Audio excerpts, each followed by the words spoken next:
কি হলো? তুই ঘুমানো বাদ দিয়ে হঠাৎ কাঁদা শুরু করলি কেন? এ কি, কে তোর গায়ে হাত দিয়ে তোকে টেনে নিয়ে যেতে চাইছি? আজ ওই হাতই ভেঙে ফেলবো আমি। আমার হাতটা ভেঙে গেল। কে? সাহস থাকলে আমার সামনে এসে লড়াই করো।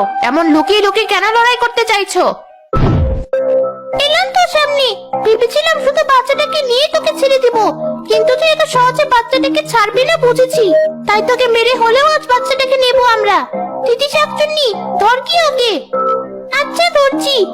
তিতি শাকচুন্নি পেঁচি শাকচুন্নির দুই হাত ধরে রাখে, আর অন্য শাকচুন্নি তার কোল থেকে বাচ্চাটাকে ছিনিয়ে নেয়। পেঁচি শাকচুন্নি তিতি শাকচুন্নিকে ধাক্কা মেরে ফেলে দিয়ে অন্য শাকচুন্নির চুল টেনে ধরে তার কোল থেকে বাচ্চা নিয়ে পালায়। সামান্য মেয়েটাকে ধরে রাখতে পারলি না? ও পালাচ্ছে তো। কিন্তু ওকে তো তোমার ধরার কথা ছিল, এজন্য তো তোমাকে নিয়ে এসেছি। ও, বাচ্চার লোভে আমার পরিকল্পনাই ভুলে গিয়েছিলাম। ঠিক আছে, আমি গিয়ে ধরছি ওকে।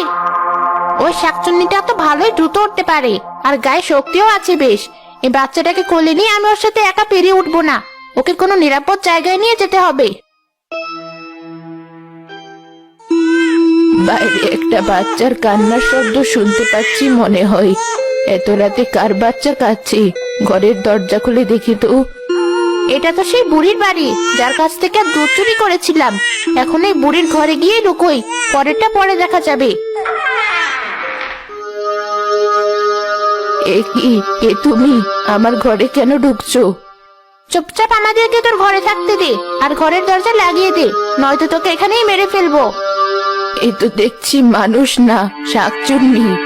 হ্যাঁ, আমি শাকচুন্নি। তাই বাঁচতে চাইলে আমি তোকে যা করতে বলেছি তাই কর, আর একটা শব্দও করবি না।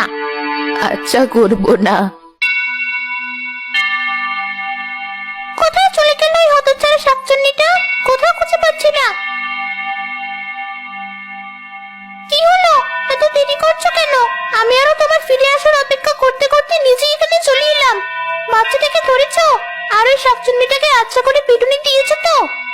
আরে রাখ ওসব, খুঁজে তো পাচ্ছি না ওকে। কিভাবে কি করব? তুইও খোঁজ ওদেরকে। আমার মনে হয় ও ওই বড় বট গাছটায় গিয়ে লুকিয়েছে। চল আমরা ওখানে যাই। ঠিক আছে, চল। যাক, ওদের কথাবার্তা শোনা যাচ্ছে না আর। মনে হয় দুজন চলে গেছে। বাচ্চাটার মুখ সেই কখন থেকে চেপে রেখেছো তুমি? বাচ্চাটা মরে যাবে তো। ও, বেশি চিৎকার করছিল তো তাই আর কি। শোন বুড়ি, আমি তোকে একটা দায়িত্ব দিয়ে যেতে চাই। এই দায়িত্ব তুই ঠিকভাবে পালন না করলে আমি তোকে জানে মেরে ফেলবো।